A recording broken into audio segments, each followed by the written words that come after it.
esperar aqui.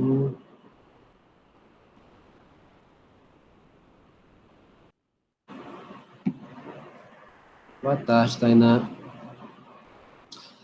Bom, vamos lá. Já... Você pode apresentar de novo? Oi? Apresentar? Ah, sim, não, botar no tela cheia, né? Tela Isso. compartilhada. Tá certo. Vamos lá. Inteiro.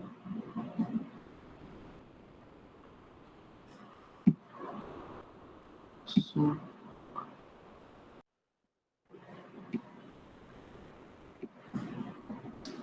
Estão vendo? Sim. Vendo? Beleza.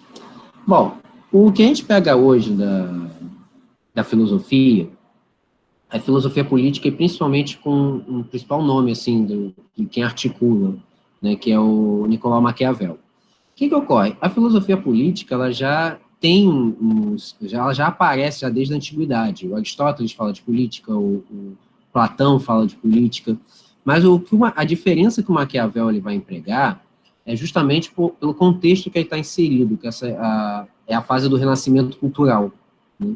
Que ele vai abordar a ideia da política como ela realmente deveria ser, como ela realmente ela é, não imaginar como ela deveria ser, que nem o Platão falava que como deveria ser uma república, né?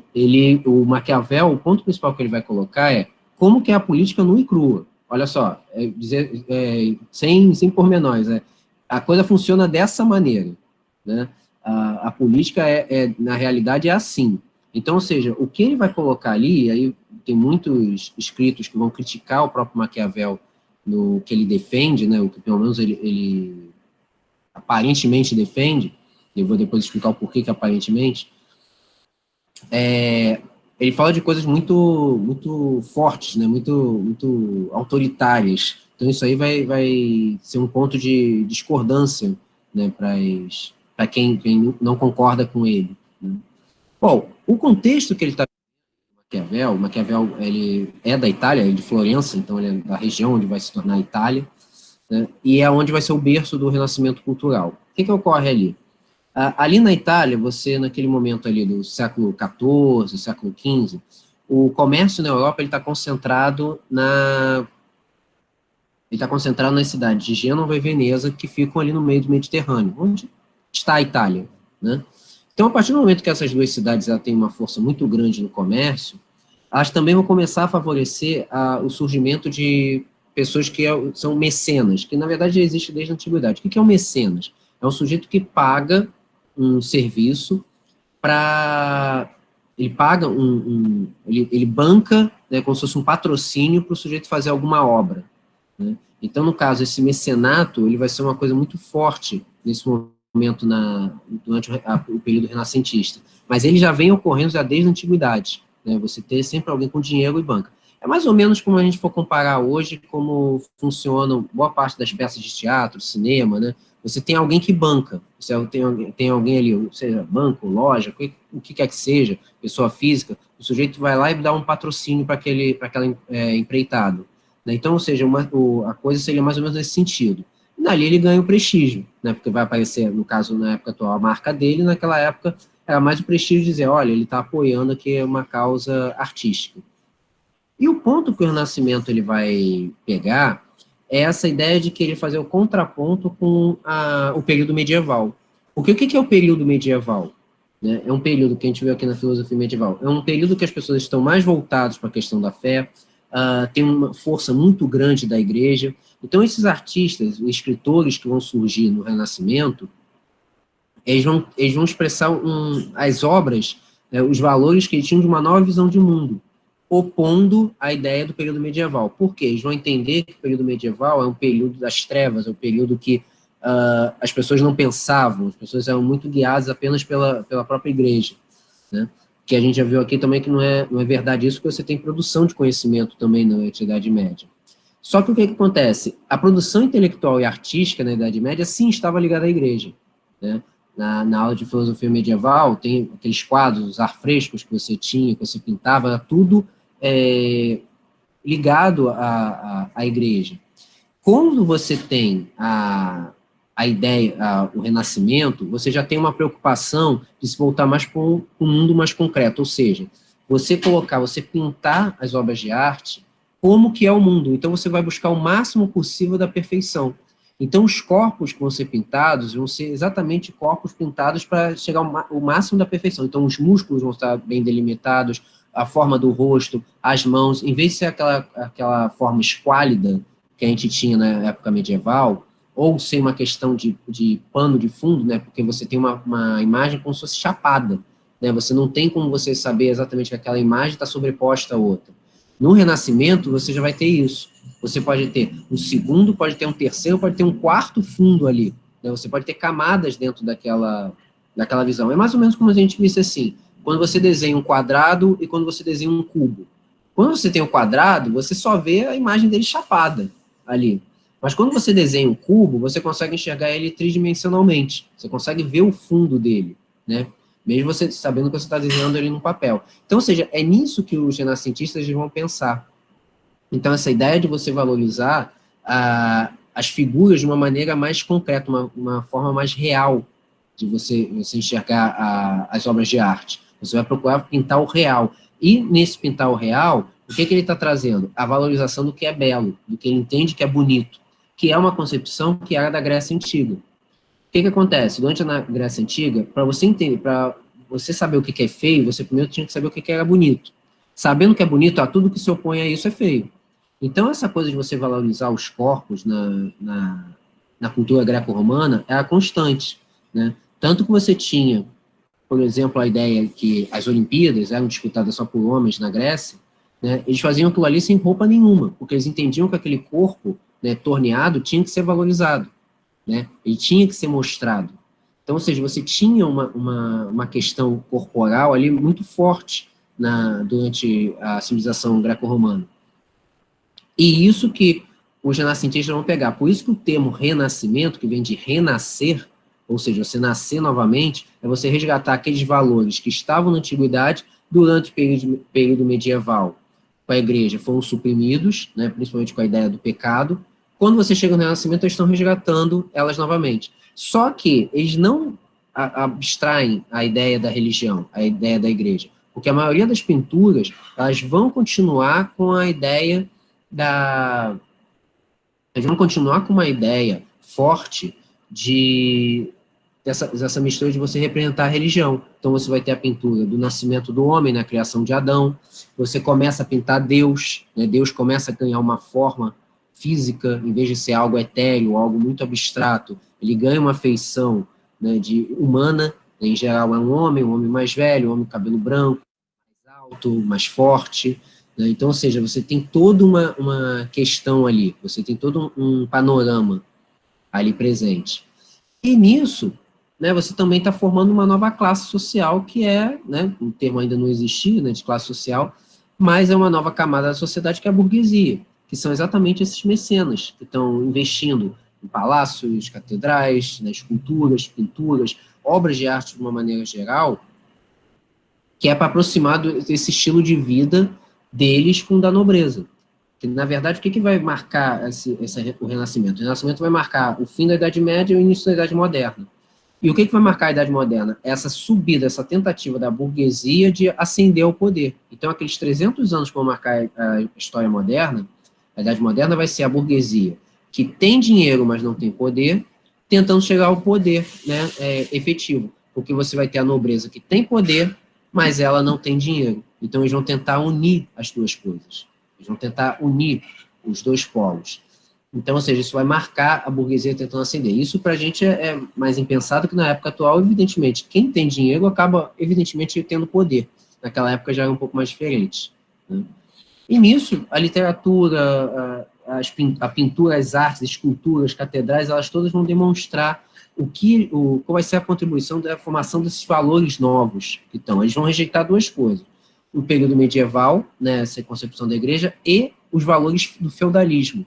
Por quê? A burguesia, ela busca a ideia de uma consolidação do capitalismo. Se ela busca uma consolidação do capitalismo, ela não vai defender a ideia feudal. que é o que? Essa desfragmentação do poder, né? Essa coisa de estar atrelado à terra e não ao dinheiro. Então, ou seja, eles vão combater esses valores ali. O maior exemplo que a gente tem aqui, pelo menos para mim, que é o maior exemplo que a gente tem dessa passagem, essa crítica ferrenha que você tem dos renascentistas com a Idade Média, é a obra do Don Quixote de La Mancha, do Miguel de Cervantes. Por quê? O que se fala da obra? Até para muita gente é considerada até a maior obra literária de todos os tempos. O que fala do Don Quixote? O Don Quixote é um cavaleiro medieval, esquálido, magro, né, que tem a companhia do seu parceiro lá, com o Sancho Panza, um sujeito gordinho, para fazer a contraposição com ele magro.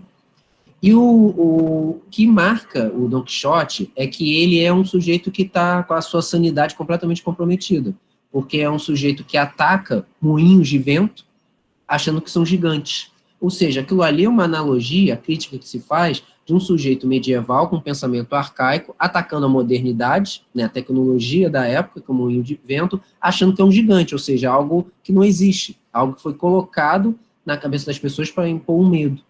Então, ou seja, o Don Quixote ele é o maior representante dessa questão da literatura, né, porque ele mostra um sujeito que pintando um sujeito de louco. Ele ataca a modernidade em detrimento de uma crença que é falha, né?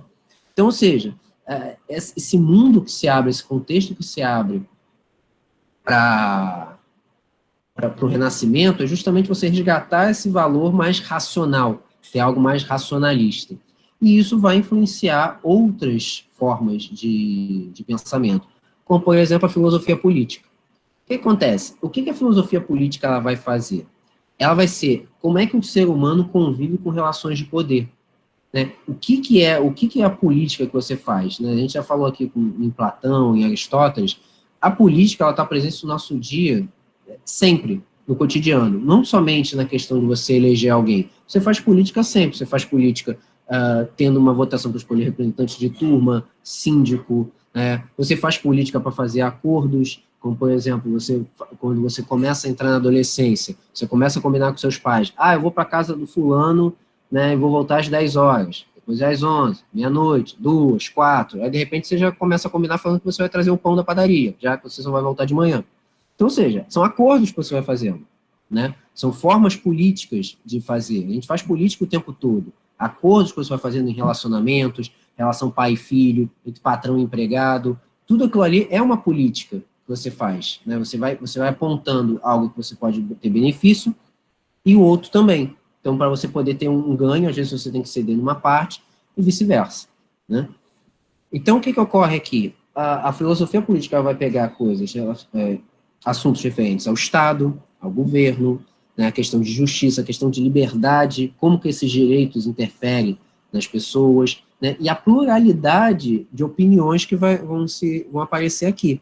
Né, porque quando você tem um povo, o povo geralmente não é uma coisa homogênea, é uma coisa mais plural. Então você também vai ter que abordar aquilo ali, que nem todo mundo vai pensar igual. Tá? Bom, a política, ela origina da Grécia mesmo, das cidades-estado, né, cidades-estados que eram, na Grécia, que compunham o que a gente chama de Grécia Antiga, né, que eram as polis, que aí vai derivar a palavra politique, que é política, e politikos, que é dois cidadãos, pertencentes aos cidadãos. Então, a política, né, ela vai evoluir a questão da palavra, dizendo exatamente que é o que pertence, é exercer uma cidadania, fazer política. Aquilo ali pertence aos cidadãos.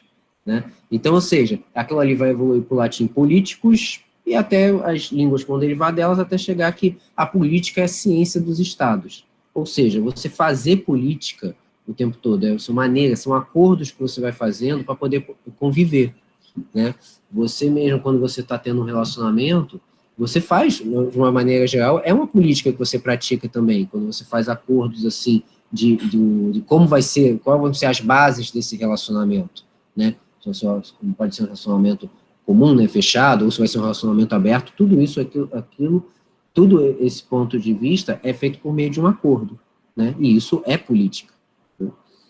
Bom, então, essa política ela vai ter essa origem na Grécia, que é daí que vai originar a democracia, né, governo do povo, né, que é a ideia de você ter uma votação para satisfazer a maior parte, a maioria, e aí essa maioria pode ser uma maioria absoluta, que é tipo a metade mais um, pode ser uma maioria plena, assim, de 70%, muitas votações no Congresso Nacional, por exemplo, você precisa de 2/3, você precisa de mais do que a metade para poder ganhar uma votação. Tem que ser uma coisa assim, em termos de 70% favorável para a pessoa ganhar, não é simplesmente metade mais um.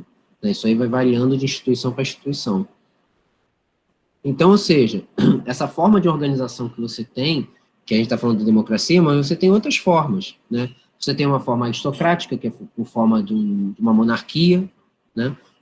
Você tem uma forma que a passagem de poder é hereditária, o sujeito já nasceu ali, então, ou seja, só sai do poder renunciando ou sendo deposto ou morrendo, né? Ele não sai não é um período de tempo já pré-determinado, na democracia ela é. Oligarquias que você forma a partir de grupos políticos regionais e até tirania, que é uma ditadura. Né? O que seria uma pessoa tirana, né? Uma pessoa ditadora? É uma pessoa que concentra o poder todo nela mesma, uma pessoa extremamente autoritária, uma pessoa que vai prevalecer sempre à vontade dela. Então, isso aí é uma coisa que é mais perigosa. E é isso que, em parte, os escritos do Maquiavel vão defender. Porque uma das coisas que ele vai defender é justamente que é legal, né? É legítimo você ter um Estado autoritário, é legítimo você ter um Estado absolutista. Ele vai ser um dos defensores disso. Né? Então, na obra dele, ele vai escrever exatamente como que você desenvolve para você ter a política, a política funcionar do seu modo real, não é fantasiar nada, né? E aquilo ali é o famoso doa quem doer, né? Você fazer aquilo ali porque é melhor para você poder controlar as pessoas. Bom, então, ou seja, então a política ela vai se expandir. Então, além dessa esfera de poder, né, de Estado, ela vai se expandir para outras áreas de conhecimento. Então, quais as questões, efetivamente, que a filosofia política vai abordar? A justificação do poder do governo, por que aquele governo deve estar ali, né, como é que você legitima ele, para você justificar que, beleza, o governante está no poder, então você tem que legitimá-lo. Né? O que eu tenho que dizer para a população que, é bacana você tá com um sujeito ali te governando. O que é bacana o sujeito que controla tudo, é um ditador, mas ele é bom para você. Né? Isso aí vai abordar a filosofia política. Isso não só nessa época do absolutista, mas como várias fases da humanidade. Né? Até a gente chegar aqui, por exemplo, a regimes totalitários no século XX, como o nazifascismo, né?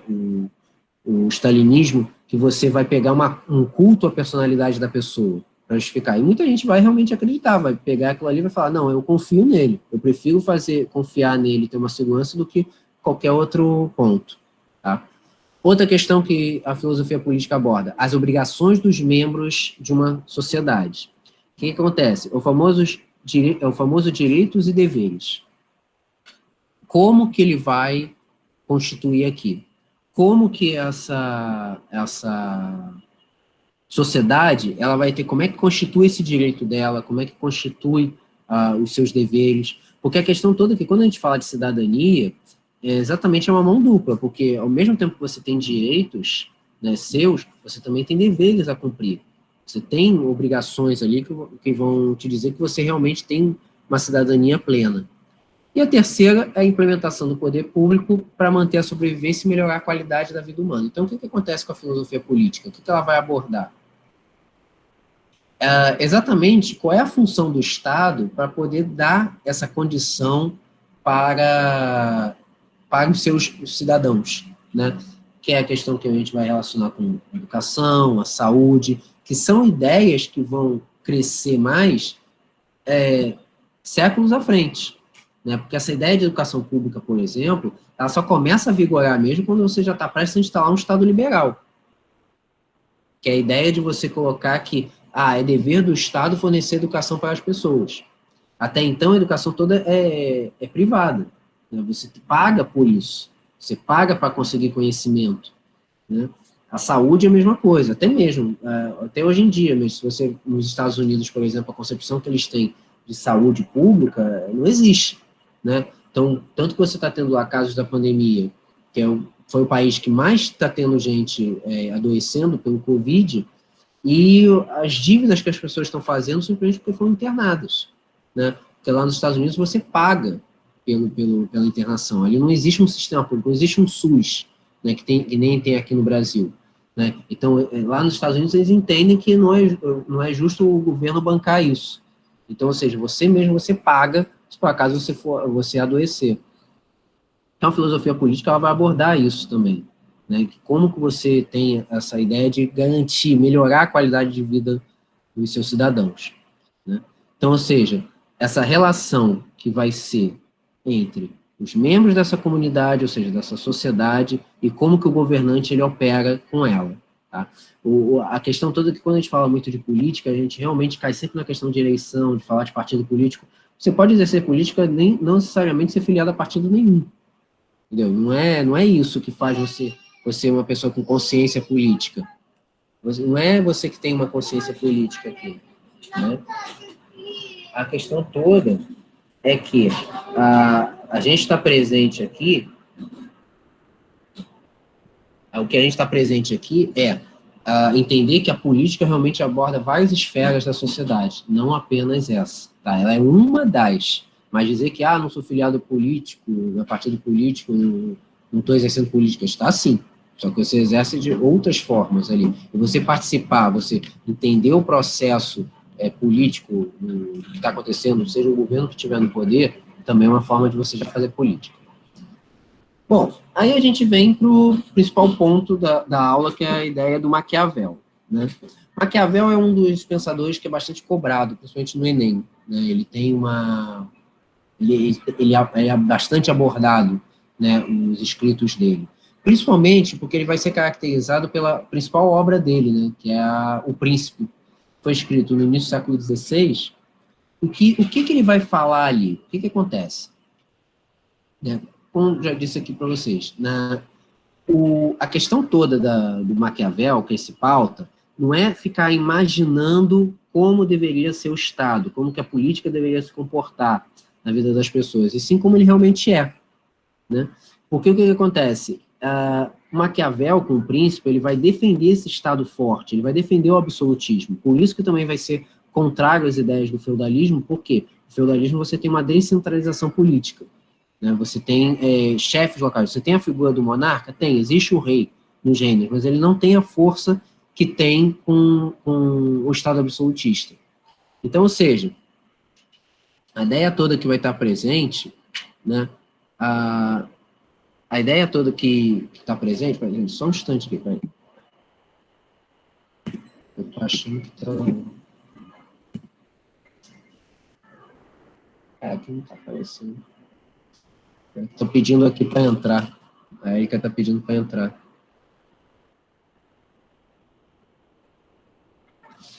Tô falando aqui com vocês, já vou liberando. Fábio, é o Oi, Nicolau que fala. fala aquele negócio de é melhor ser temido do que ser... Alguma coisa assim, do que ser... eu não lembro a frase.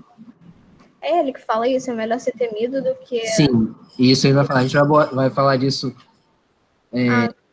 Isso vai aparecer mais à frente. Mas é uma ideia que ele tem, porque como o que acontece? Quando ele vai abordar isso, quando ele vai abordar isso, ele vai dizer o seguinte, que, na real, não adianta ficar floreando, não adianta a gente... não adianta a gente ficar imaginando um mundo perfeito, né? A ideia toda que está presente aqui é, você tem que ter uma... Vou voltar lá para o compartilhamento. Você tem que ter uma ideia realmente do que é o real, do que a gente vai apresentar aqui, né? Porque não adianta nada a gente ficar abordando uma coisa real, uma coisa fictícia, isso não vai servir para nada. No fundo, a gente tem uma certa razão, né? Ficar pensando no mundo ideal, mas não aplicar isso na prática. Então, o que acontece? Ele vai dizer, o Maquiavel, ele vai abordar nisso o príncipe, que na verdade é uma analogia para qualquer monarca, né? Que príncipe é quem controla um principado, né? Ou é o filho do rei. A ideia dele é, sim, ele tem que ser bondoso, ele tem que ser caridoso, ele tem que ser religioso, ele tem que ter uma moral. Só que essa moral ali tem que ser de acordo com os fatos que ele está lidando, né? Por isso que ele até pega aquela ideia que você acabou de falar, Inaya, que entre ser amado e temido, é melhor ser temido. Né? Porque, mas embora ele pregue, sim, ele tem que ser bondoso, ele tem que ser caridoso. Mas, se não der para ser isso, ele vai ter que ser enérgico, ele vai ter que ser autoritário. Né? Ele vai ter que exercer algo com uma tirania. Então, o que acontece? Como ele é pautado pela realidade dos fatos, né, você tem que impor essa verdade para as pessoas. E para o Maquiavel, nos escritos que ele fala no Príncipe, ele não vê isso como algo errado. Né? Você impor isso para as pessoas, que as pessoas precisariam ter um controle ali. Né? Então, ou seja, o que ele está contrapondo aqui? O que é a ética para o Maquiavel? Ele vai contrapor com a ética na Idade Média. O que na Idade Média, o que a igreja pregava? Seja bondoso sempre. Você tem que ser bom, porque quando você morrer, você vai para você vai para o paraíso.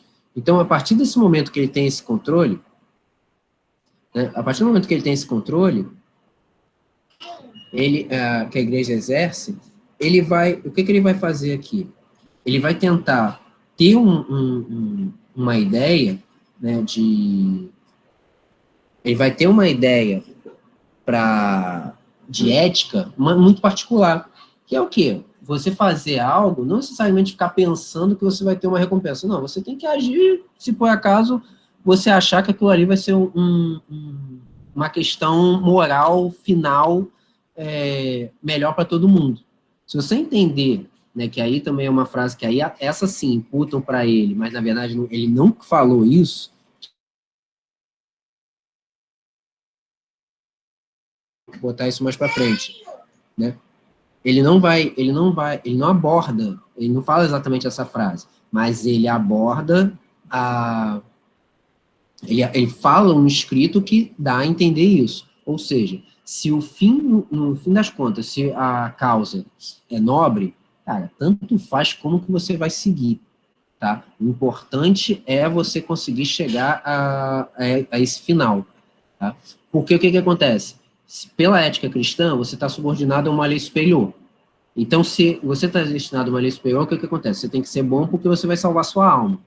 Maquiavel, para ele não está preocupado com isso. Né? O importante para o governante é manter a pátria. O principal é a manutenção da pátria e o bem geral da comunidade, não dele. Né? Ou seja, ele tem que manter uma forma mais geral. Né? Uma forma mais geral aqui. Né? A ideia toda que aparece, né? A ideia toda que aparece aqui para ele é tem um bem maior prevalecendo, o que não é o seu, né? Que não é de indivíduos, e sim de uma forma mais coletiva. Então, ou seja, quando ele fala isso, ele está defendendo com a justificativa que o Estado pode praticar qualquer tipo de violência se por acaso esse fim for justo, né?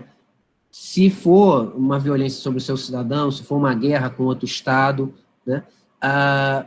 Ou seja, o que ele está querendo dizer aqui é que, mesmo que depois, mais para frente, ele possa ser julgado como tendo feito algo ruim, né, a atitude dele foi uma coisa maléfica, né, você entende que, na verdade, é o correto a fazer, porque pedia naquele momento. Você pedia naquele momento que você precisava tomar uma atitude. Então, muitas vezes, as pessoas justificam isso. Vou pegar aqui um exemplo para vocês da ideia de fazer algo que é uma conduta que, mais para a época atual, mas é uma conduta ética, mas aquilo ali cai um pouco nessa coisa do Maquiavel. Né? Quando você teve o fim da Segunda Guerra Mundial, ficou praticamente uma guerra Estados Unidos-Japão, né, no fim das contas, depois que a Alemanha se rendeu. Então ficou uma guerra ali entre Estados Unidos e Japão.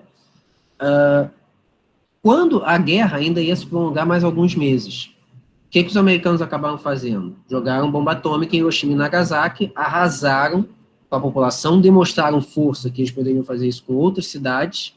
É uma tecnologia que o Japão não tinha. O Japão o que fez? Teve que ceder rapidamente e encerrou a guerra, se rendeu. O que acontece? Se você pegar essa justificativa do Maquiavel, é exatamente essa lógica. Eles provocaram um hecatombe nuclear ali, né? Estouraram a vida de milhares de pessoas num estalo, né? Mas a guerra acabou logo, porque a justificativa que eles deram era, se a gente ficar prolongando, isso aqui vai ser uma guerra que vai se prolongar cada vez mais, né? Evidentemente, a gente sabe que tem interesses por trás. O principal deles é demonstrar poder para a União Soviética, tanto que a Guerra Fria veio logo depois. Né, para você demonstrar poder para dizer assim, ó, a gente tem isso aqui, não se meta com a gente. A gente tem um poderio militar aqui. Mas a justificativa que eles empregavam era, vamos acabar com a guerra logo, porque é melhor você terminar logo a sua guerra, que isso vai provocar mais desgraça. Então termina logo de uma vez, joga uma bomba, pronto, acabou. Entendeu? O sujeito vai ficar com medo e vai ceder. Então, ou seja, a ética para o Maquiavel é realmente você tira essa ética cristã de salvar a alma. Por quê? Se você for pensar exatamente com o pensamento da Idade Média, né, com essa coisa de salvar a alma, você vai pensar 2, 3, 10, 70, 80, 100, 1 milhão de vezes antes de praticar algo que você possa prejudicar alguém. Né? No caso, matar alguém, cometer um genocídio. Você vai sempre pregar isso. Mas a ética para o Maquiavel já não é dessa forma. Ele tem uma outra maneira de ver. Né? E aí, o pensamento que ele vai empregar é justamente empirista. O que é um pensamento empirista? É um pensamento que é baseado nas experiências. Né? Então, ou seja, o que a história está nos mostrando, o que a experiência nos demonstra, para você tomar uma atitude diferente do que foi feito. Então, ou seja, para você desenvolver melhor uma atitude, para você tomar uma atitude, você tem que ser baseado nas experiências anteriores. Né? Então, ou seja, por isso que ele continua reforçando, que você ficar teorizando muito, isso é inútil. Ficar pensando em algo que você não consegue concretizar, botar em prática, aquilo ali é inútil. Você precisa sim, precisa ter algo mais mirabolante, né? Você precisa ter algo que funcione na prática, o que é o real para você. Né? Então, ou seja, você tem esse desenvolvimento dessa ética, do pensamento do Maquiavel, uma coisa muito própria. Né? Então, ou seja, o que ele vai defender é, o governante tem que ter essa concepção, porque ele vai ter que se antecipar o comportamento dele. Ele vai ter que ser uma pessoa astuta para poder entender a sua... para você poder entender a sua área de atuação, tá? E como que você vai atuar. Por isso que a ideia do Estado moderno é defendido pelo Maquiavel. Porque o que é esse Estado moderno? É você colocar limites, né, no seu reino, e aí, a partir daquele momento, você vai reconhecer que são povos que têm uma origem comum, e aí eles vão começar a compartilhar, esses povos vão compartilhar de fronteiras, né, vai saber exatamente até onde vai o poder daquele governante, e onde começa o do outro. A partir do momento que você tem esse Estado moderno, esse Estado nacional moderno, você vai ter uma moeda única, você vai ter impostos únicos, a maioria das vezes você vai criar uma língua única, né, para você entender o que é ser francês, o que é ser português, o que é ser espanhol, o que é ser inglês. Né? Então, ou seja, ele vai defender muito isso. Curiosamente, aonde Maquiavel existia, né, onde ele viveu, não era um país unificado, que é a Itália. A Itália só vai ser unificada somente no século XIX, assim como a Alemanha. Né? Outros países vão fazer. A Itália, naquele momento, são vários reinos que têm uma origem comum, né? Falam vários dialetos próximos do italiano, mas eles têm uma origem comum, mas são vários pequenos reinos. Né? E algumas repúblicas, como, por exemplo, Veneza é uma república nesse momento. Né? Então, ou seja, mas eles têm uma origem comum, mas eles ainda não têm essa coisa unificada entre eles. Então, o pensamento que ele vai empregar é a ideia de você defender essa fundação de uma nação. Tá? Então, ou seja, o que é esse método empírico? A gente vai ter até uma aula específica para falar disso, de racionalismo e empirismo, mas o que empirismo ele coloca? É um método indutivo, você induz as pessoas a pensarem. Né? Você induz, é diferente do racionalismo, que é um método dedutivo, segue com uma lógica. Né? Aquela indução, você vai tendo, se você teve uma determinada experiência, se você tem um determinado pensamento, aquilo ali vai te induzir a pensar para chegar a uma conclusão. É isso que é um método indutivo. Tá? Então, por isso que ele é anti-utópico. Né? Você vai chegar a uma conclusão de uma forma mais realista, você não vai empregar a questão da utopia. Tem um pensador que é contemporâneo, né, do Maquiavel, que é o Thomas Morus, que ele vai escrever o livro A Utopia. O que ele vai dizer ali? Ele vai simular uma ilha fictícia, em que todo mundo vive de maneira igual, né? Você não tem governo, você não tem diferenças sociais, todo mundo vive igual. Por isso que ele vai dar o nome de utopia, porque vai ser uma coisa irreal, uma coisa impossível de ocorrer, né? Então, o Thomas More ele vai escrever esse livro, ele vai ter problemas por conta disso, né? Ele vai ter enfrentamento, ele vai fazer parte da corte do Henrique VIII na Reforma Protestante, só que ele vai ter enfrentamentos ali e vai ser condenado à morte, né? Porque ele vai defender que não é para criar uma nova religião, né? Ele vai até lançar as bases do que é o anglicanismo, mas ele vai defender que você não deve ter uma religião efetiva, ou seja, na verdade, o que o Henrique VIII fez foi apenas copiar o anglicanismo, na verdade, é uma cópia da Igreja Católica, em termos de hierarquia, em termos de você ter uma pessoa única comandando aquela igreja. Então, ou seja, aí vem um dos pontos principais do pensamento do Maquiavel. Por que ele defende isso tudo? Porque ele acredita que a natureza humana não muda. E ele acredita que a natureza humana é má. Por isso precisa ter um controle. Tá? Isso é um debate que se coloca muito na filosofia, de pensadores que vão ser pessimistas e otimistas com relação à natureza humana. A gente também vai ter uma aula específica disso, quando vai falar dos contratualistas, exatamente para a gente entender exatamente o que é a natureza humana. No fundo, nós somos bons, ou no fundo, nós somos maus? Né? Nós temos as duas coisas? Sim. Né, mas alguns pensadores vão entender que lá no fundo, você tem um que prevalece. Né? No meu entender, a gente tem as duas. Né? Nós temos as duas, nós somos capazes de fazer tantos atos bons quanto atos ruins. Podemos praticar um homicídio, assim como podemos fazer caridade, amar o próximo. Né? Só que, para o pensamento do Maquiavel, ele entende que as pessoas têm que ser controladas por conta disso, que a natureza humana não vai mudar. Ele precisa ter esse controle ali. Ele precisa a gente precisa ter esse salvo-conduto. E como que é esse salvo-conduto ali para a gente? Para ele, é o controle do Estado. O Estado controlar a sociedade. O Estado está ali presente para a sociedade, porque ele precisa combater essa natureza humana que, se você não tiver esse controle, ele vai se deteriorar. Outros pensadores também vão abordar isso, como, por exemplo, Thomas Hobbes, né? Que vai dizer que a natureza humana realmente é ruim, mas outros pensadores também vão pensar ao contrário, como mais à frente você vai ter o Jean-Jacques Rousseau, que vai dizer que a natureza humana é boa, que corrompe a sociedade, né? Mas isso aí é um papo mais... Oi, fala.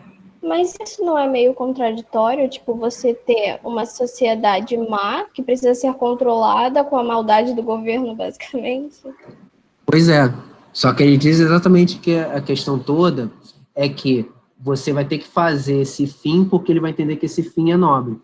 Você vai ter que fazer maldade em cima de maldade para poder controlar, porque o fim você vai ser uma coisa educacional, entendeu? Vai ser uma coisa punitiva, na verdade, não é nem educacional, ele vai ser uma coisa punitiva, né?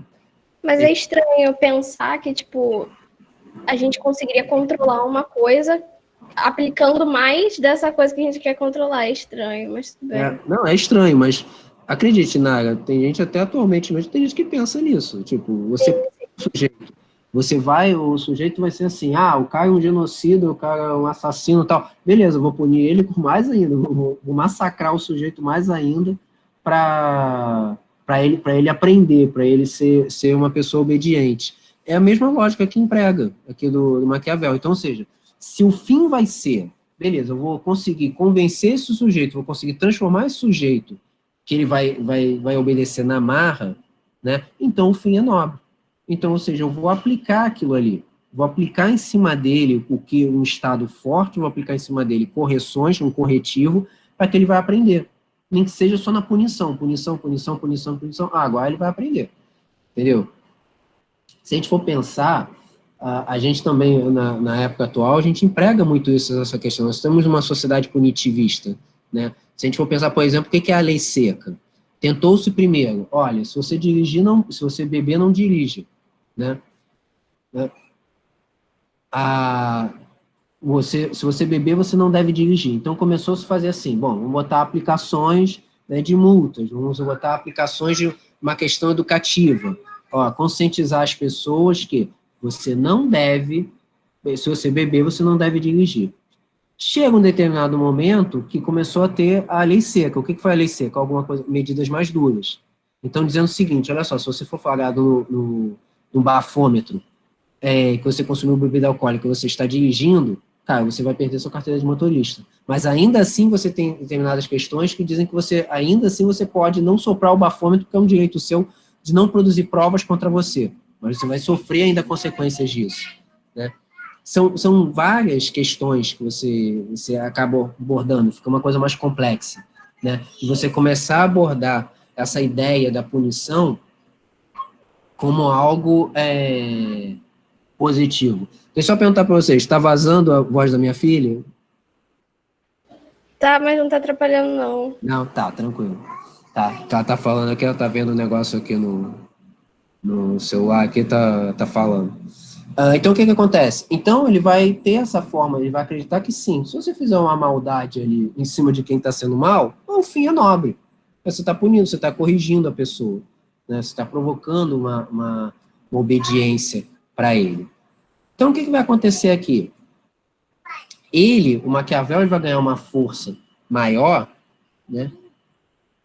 O Maquiavel, ele vai ganhar uma força grande, né, nos escritos dele, que vai começar a provocar impressões, porque as pessoas vão começar a pensar exatamente o que é essa moral dele, né? O que é essa moral que ele está empregando, né?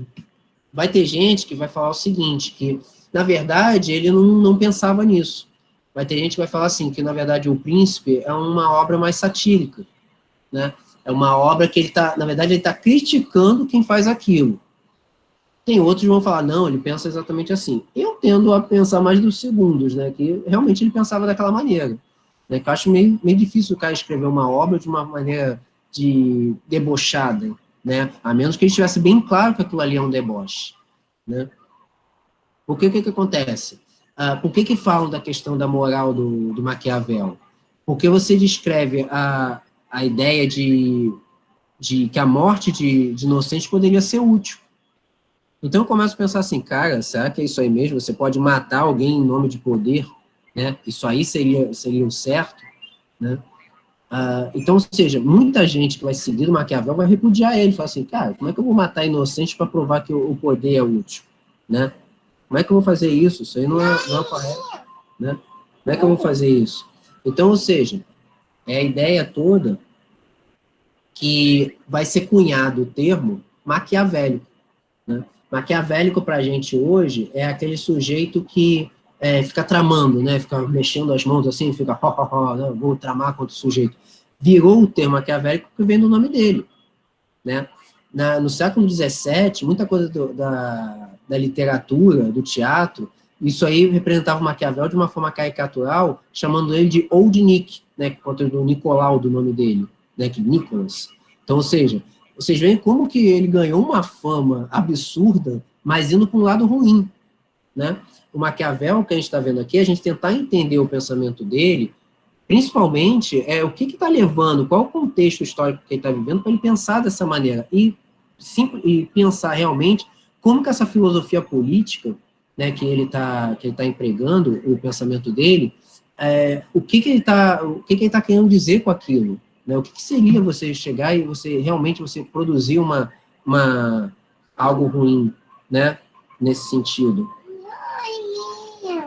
Então, ou seja, na ideia toda do Maquiavel, que vai ser o maquiavélico, né, que está presente aqui nas línguas ocidentais, né, era justamente você ter, realmente ficou com um conceito ruim, né? Maquiavélico é uma coisa ruim, necessariamente, uma pessoa que fica tramando os outros. Por isso que a ideia do os fins justificam os meios tem uma conotação tão negativa para a gente, né? Porque assim, pô, vale a pena realmente você matar, você pisar em cima dos outros, se por acaso o fim for nobre, será que vale tudo mesmo, nesse tipo de coisa, né? Vai ter, como eu falei, vão ter autores que vão defender ele também, como por exemplo o Benedetto Croce, que é um autor italiano, que ele vai dizer o seguinte, que, na verdade, aceitar a realidade como ela é, né, não vai ter uma medida sobre as decisões dos políticos. Isso, palavras dele. Né? Então, ou seja, a ideia toda que vai ser defendida entre prós e contras do Maquiavel atualmente, hoje, mais a gente tem que entender, como você tem né, como que você tem esses valores morais, né, como é que você evita esses valores morais dentro da sociedade, para você empregar algo, como é que posso dizer, você quer realmente mostrar a realidade para aquela população, mas como que você vai empregar aquilo? E ele, quando ele fala, você ficar livre desses julgamentos morais, você não tem que ficar se preocupando que você vai se salvar. Não, você tem que pregar ela conforme a realidade está te apresentando.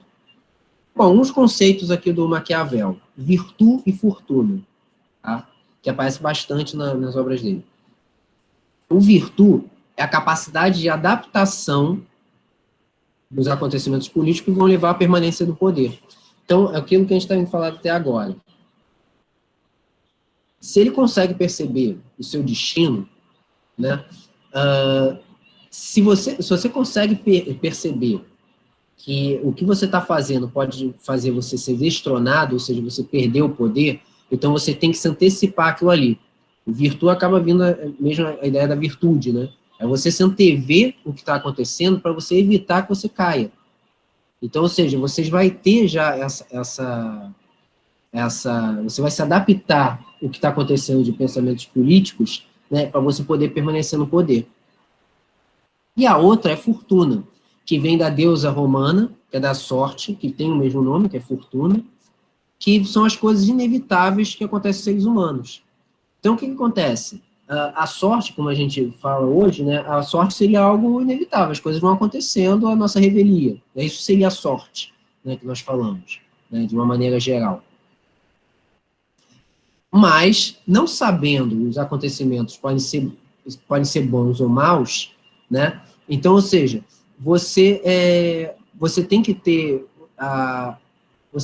o conhecer de que coisas podem acontecer que fogem ao seu controle. Então, a virtude, sim, a virtude você tem que conseguir perceber o que está no seu caminho, que os acontecimentos políticos, para você evitar o pior para você. A fortuna já é para você não ter o controle da situação, porque aquilo ali pode acontecer de forma inevitável, seja bom, seja ruim. Tá? Então, são dois conceitos ali que ele vai empregar. Tá? A história, o que é história para ele? Né? Ele não a questão toda, ele não fica tendo preocupações com questões de historiadores, ele vai funcionar realmente como um pensador político mais. Né? É mais como pensador político do que como historiador. Né? Ou seja, ele tem uma narração de fatos históricos nas obras dele para poder justificar o seu pensamento. Né? Então, ou seja, o que ele fala é aquela velha máxima que a gente fala, para que eu estudo história? Para evitar os erros do passado. Aprender o passado para compreender o presente e evitar erros futuros. Né? Essa é a máxima da história. Então, exatamente é isso que ele também empregava. Porque se você começa a agir da mesma maneira, você vai produzir os mesmos efeitos. Né? Você vai produzir os mesmos efeitos ali, os mesmos erros. Então, o que acontece? Muita gente que o Maquiavel, assim, se vocês forem em livrarias, vocês vão ver que O Príncipe é um dos livros que mais é publicado, né? O N de todas, porque é um livro que está em domínio público, né? Você também, por outro lado, você tem muita gente que estudou o que o Maquiavel está pensando, porque se a gente for imaginar hoje em dia, é algo assim, o cara justifica matar inocentes por uma causa nobre, né? Então, muita gente vai entender ele que a escrita moderna da história passa por ele, né? Mas outros vão dizer que ele não tem uma visão crítica suficiente para separar os fatos. Porque, na verdade, o que a gente aprende na história? Né? A gente tem que começar, quando você estuda história, você tem que conseguir separar o que é um pensamento daquela época, o que é um mito daquele momento. Por que eles falam isso? Porque o Maquiavel, por exemplo, acreditava na fundação mitológica de Roma, que é o quê? Rômulo e Remo foram abandonados por sua mãe e foram alimentados por uma loba. Né? Eles não morreram porque eles foram alimentados por uma loba. Eles cresceram e fundaram a cidade de Roma. Né? Ele acreditava naquilo, mas aquilo ali é um simbolismo, aquilo ali é uma coisa mitológica. Não aconteceu isso. entendeu? Eles não foram criados com leite de uma loba, né? Mas o símbolo de Roma é esse, você vai estar lá, vai ter uma estátua lá da loba, com as mamas dela saindo, e embaixo estão os dois lá consumindo. Isso aí é uma estátua que está presente em Roma, né? É o símbolo do que é o mito de Roma, ou seja, uma cidade eterna, uma cidade que permanece de pé, mesmo com as adversidades, que nem o caso de Rômulo e Remo. Mas ele acreditava aquilo ali como realidade. Por isso que algumas pessoas colocam que ele não dá para julgar ele como historiador por conta disso. Porque ele não faz essa diferenciação, né, do que é real do que não é. E a outra questão, a gente até já abordou aqui, que é olha só uma coisa. Eu poderia, tipo, igualar ou considerar sinônimo o empirismo e a história? O empirismo e a história? Olha, um pouco sim, porque o que acontece? O que a gente bate na história é justamente o que você tem de fatos do passado, né? Coisa que você demonstrou. O empirismo também é isso, né? Você tem as experiências, né? O que acontece? Né? O que acontece aqui? A ideia toda que está presente, né, na história é justamente a gente falar de experiências, né? O que a experiência está passando para a gente? Né? O empirismo também. A gente só adquire conhecimento pelos empiristas, a gente só adquire conhecimento através de experiências, que você vai evitar não cometer os mesmos erros que você passou. Então, a história também. Sim, uma boa colocação, sim. A gente poderia até dizer, sim, que a história é pautada também por uma lógica empirista, né? Porque ele é baseado exatamente em fatos do passado, né? Em experiências. Beleza. Oi? Entendi. Entendi. Entendeu? Bom, então a natureza humana para o Maquiavel. Para ele, o ser humano é mau. Então, ou seja, para o entendimento dele, o ser humano vai querer ganhar o máximo de coisa. Né? E cada um de nós aqui pode ter essa visão, né, gente? A gente pode ter uma visão realmente negativa e positiva do ser humano. A gente pode chegar aqui e falar assim, cara, eu acho que no fundo o ser humano realmente é ruim. Ele tem essa coisa de que é sempre mais e mais. O cara tem dinheiro, mas o cara quer mais e mais. Por outro lado, você pode dizer assim, não, no fundo nós acabamos se sensibilizando, acabamos nos ajudando, né? A questão toda é que realmente nós temos as duas considerações. Todos nós aqui já fizemos atos ruins e bons, né? É difícil, que a gente acaba indo para o julgamento, né? Quando alguém comete um erro ruim, principalmente quando o ato ruim foi com a gente tende realmente a julgar, né? Mas o entendimento do Maquiavel, ele diz assim, no fundo, se for pressionado, o ser humano vai cometer erro, né? Então, ou seja, e para ele isso não se altera ao longo da história. Não altera. Então, o que os contemporâneos dele no Renascimento fazem é a mesma coisa que o pessoal na Antiga Roma fazia, na Grécia Antiga fazia, né? Então, ou seja, ele não analisa isso também, por isso que não se coloca ele como historiador, porque ele não analisa as mudanças históricas. Que, evidentemente, a gente tem comportamentos diferenciados. Você pode ter uma coisa do inconsciente ali, do imaginário, mas a gente mudou.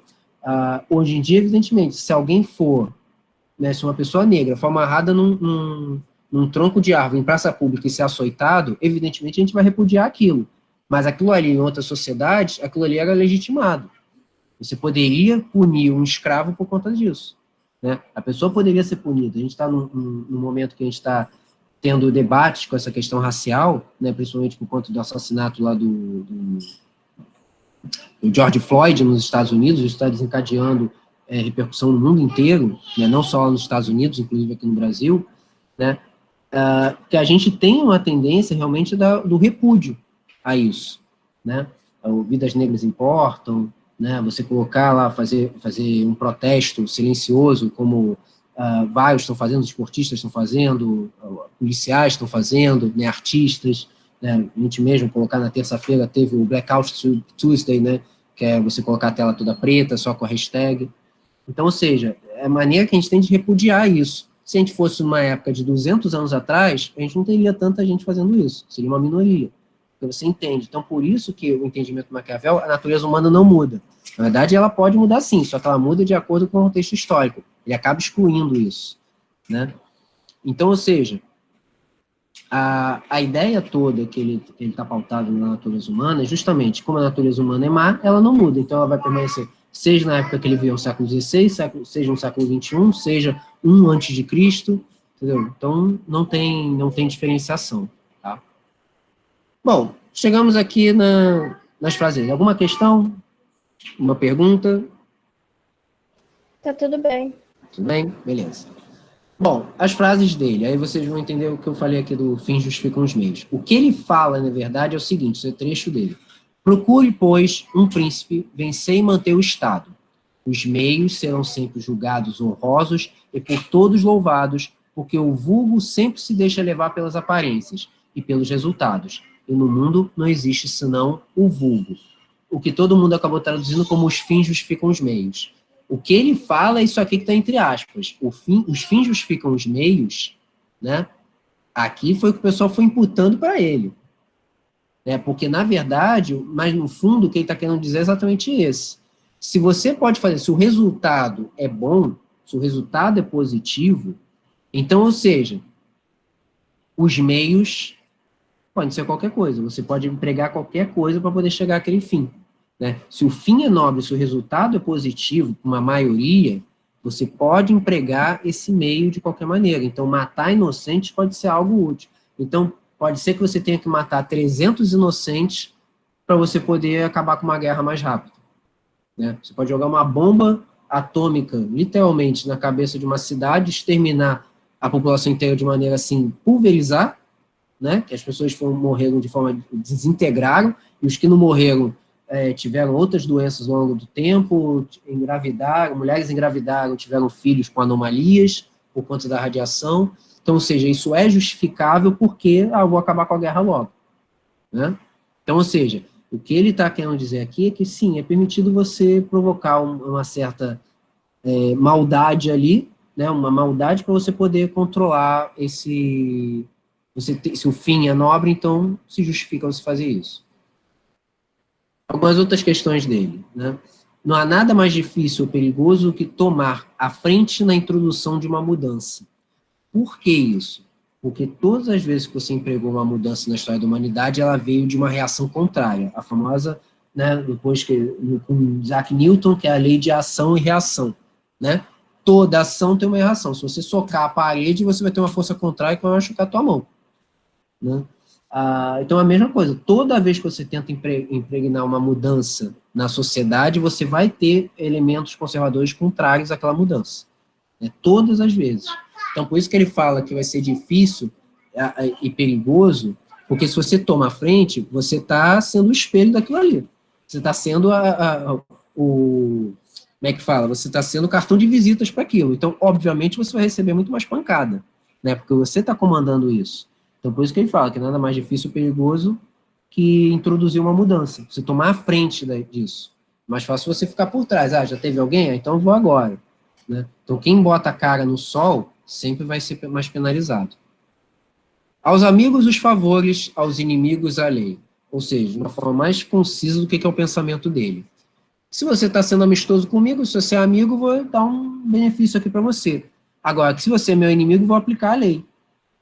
Vou introduzir aqui, né, a força que o Estado me permite. Você colocar a lei vai permitir que eu possa te punir. Se por acaso você se prejudica. Aqui está bem claro ali, né? Ou seja, uma coisa bem dualista. Tipo, se você é bom comigo, beleza. Se você é meu amigo, tá de boa. Agora, se você é meu inimigo, corre que eu vou te pegar. Né? Eu vou fazer de alguma maneira, eu vou te aplicar a lei. Só que essa lei, como é legitimada, ela vai ser entendida como algo justificável, né? Porque você está colocando algo para cima dele, né? Você está empregando essa lei. E a última frase dele: a ambição é uma paixão tão imperiosa no coração humano que mesmo que galguemos as mais elevadas posições, nunca nos sentimos satisfeitos.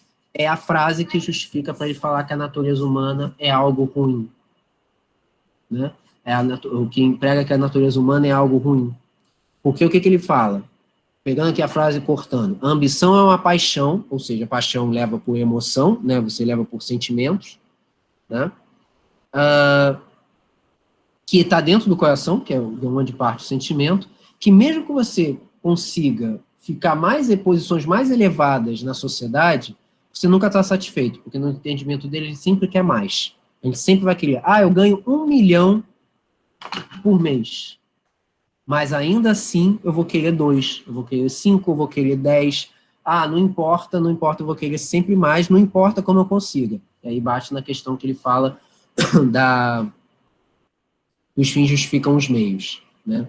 Então, o que acontece aqui? A ideia toda, né, que vai pautar, então, o pensamento Maquiavel, que a gente tem que ter noção, é exatamente essa. Se eu fosse dizer qual é o ponto principal que a gente justifica, né, a dele, seriam essas duas. Não é a frase que ele falou, mas o pensamento é esse, né, o fim justifica os meios, ou seja, se o fim é nobre, você pode empregar qualquer metodologia para chegar nesse fim, não importa qual é, pode ser coisa ou ruim, né, e que é essa que a natureza humana é ruim, porque aí ele vai dizer o seguinte, por isso que você tem que ter um controle, porque você só justifica controle se por acaso você está vendo que aquilo ali é algo que você não pode perder a mão. Então, se é algo ruim, se a ambição dos homens é algo inerente a eles, se eles são ruins, eu tenho que ter esse controle, eu tenho que forçar um controle maior, porque senão aquilo ali vai dar ruim. Cada um fazendo o que bem entende, você precisa você puxar para ele e poder fazer esse controle. Tranquilo? Alguma questão, alguma dúvida? Vai ter alguém que vai basicamente brigar com ele por esses conceitos? Algum filósofo que vai aparecer para contradizer ele? Sim, o Rousseau, os iluministas, de uma maneira geral, vão contradizer eles. Por quê? O que o Nicolau Maquiavel, ele vai bater com o seguinte, as ideias dele de um Estado absolutista vão bater com a do Thomas Hobbes, que a gente ainda vai ver, que defende essa centralização de poder, uma sociedade punitiva, porque você é melhor a sua segurança do que a liberdade. O que os iluministas vão pregar é melhor liberdade do que a segurança. É melhor os direitos individuais do que... O que adianta eu estou com uma segurança, tem um Estado que permite que não aconteça nada de ruim comigo, desde que eu ande na linha, mas se eu não tenho direito a me expressar, se eu não tenho direito a fazer o que eu quero, né? Os iluministas vão pautar nisso, principalmente o Rousseau. Né? Vão ter outros também, que o Voltaire e o Montesquieu, mas o Rousseau principalmente, porque o Rousseau vai ser exatamente o contrário desses dois, do Hobbes e do Maquiavel, que ele vai dizer que a natureza humana é boa. O que corrompe é a propriedade privada, no caso, esse sentido, você sempre querer o mais. Você ficar lutando com querer mais do que o outro, que faria você ser corrompido. Né? Mas, no fundo, a essência humana seria boa. Tanto que ele vai dar o exemplo que são os indígenas, que vivem numa sociedade coletiva, não tem hierarquia, não tem briga por dinheiro, porque eles nem sabem o que é isso. Então, ele entende que a natureza humana, a essência humana, seria boa por conta disso. Que eles vivendo num estado primitivo, você desperta o melhor do ser humano. Você começa a viver em sociedade mais ampla, aquilo ali começa a gerar disputas, competitividade, e aí sim ele acaba se estragando, tá? Mas isso aí a gente ainda vai ver isso mais para frente, tá? Mas é exatamente, um dos pontos. São duas coisas que, na verdade, na filosofia se debate muito. Um é a ideia de você utilizar seus sentidos ou não, né? Você ter a noção de que você empregar um conhecimento pautado numa racionalidade e no outro dizendo que você tem que levar em consideração experiências, o que você está vendo, está ouvindo, e a outra consideração é dizer que a natureza humana é boa ou ruim. Né? Se ela, no fundo, nós somos capazes de atos de bondade, né, numa situação extrema, né? Ou se numa situação extrema nós somos capazes de atos de vilania, ou seja, atos de crueldade. Né? Ou seja, cada um assim vai firmar. Eu, Fábio, tenho para mim, nós temos as duas características. É que em algum momento aquilo aí vai prevalecer. Você pode ser a pessoa mais cruel do mundo, mas tem aquele... Sabe aquela música quando fala que tem 1% anjo? É exatamente isso. É aquele ali, você tem 1%, aquele 1%, você pode ser 99% bom, aquele 1% ali você é capaz de fazer uma maldade. E você pode ser 99% bom. Aquele 1%, o pior que a pessoa seja, alguém vai amar aquele sujeito, nem que seja só a mãe dele, mas alguém vai amar aquele sujeito. Por mais crueldade que ele possa praticar, alguém vai reverenciar, alguém vai entender que ele é algo positivo, a pessoa vai amar ele. E ele também é capaz de amar alguém. Mesmo que seja assim, nossa, mas como pode? Não, é possível sim. entendeu? É aquela coisa da dualidade do ser humano. Em algum momento vai prevalecer a nossa índole, tá? Mas nós temos as duas. Mas no entendimento do Maquiavel, para ficar filmado na aula de hoje, para ele, a natureza humana é má e ela não muda. Então você se comporta. No Império Romano você se comporta de uma maneira, no Renascimento você vai comportar da mesma maneira, porque ela é imutável. Claríssimo? Tá claro? Questões? Ficou claro, sim. Tá tudo beleza? Beleza? Então, tudo bem, gente, ó. Vou parar aqui, tá? Gravação. Opa. Parar aqui, tá? E a gente se vê na próxima aula, a gente volta com Sociologia, tá bom? Beleza. Beleza, então, ó. Bom Beijo final de semana. para vocês também, tá? Beijo, se cuidem aí.